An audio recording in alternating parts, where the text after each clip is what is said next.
Gained water lily. இந்த பூ தென் அமெரிக்காவின் கரிபியன் நாடான கயானாவோட தேசிய மலரா இருக்குது. உலகிலேயே பெரிய இலைகளை உடையதாகவும் இருக்குது. இந்த இலை 10 அடி உயரம் வர வளரும். நல்லா வளர்ந்த இலை ஒரு 45 கிலோ எடையுள்ள மனிதனையே தாங்கும் இயல்பை கொண்டதுன்னா பாத்துக்கோங்க. இது இரவுல மட்டும்தான் பூக்கும்.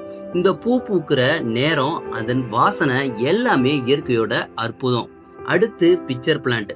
பாக்குறதுக்கு தாவர குடுவை போல இருக்கிற இந்த தாவரத்துல பூச்சிகளை கவரும் வகையா தனி சிறப்பான திரவம் ஒண்ணு சுரக்குது. இந்த திரவத்தை சாப்பிட எதனா பூச்சி உள்ள போச்சுன்னா இதோட மேல் பகுதி இலையால மூடிக்கொள்ளும். இப்போ அந்த பூச்சிய இந்த தாவரம் உணவா சாப்பிடுது.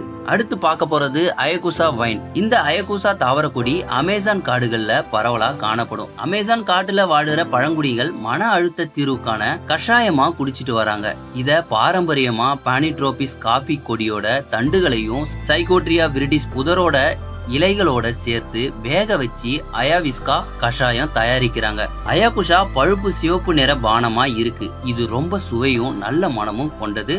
இது ஒரு ட்ரக்னு கூட சொல்றாங்க. இந்த பானம் அளவு எடை ஆரோக்கியத்தை பாதிக்கிறது. இத உட்கொண்ட 4 முதல் 6 மணி நேரத்துல பல வகையான பிரச்சனைய நம்ம உடல்ல ஏற்படுத்தும்.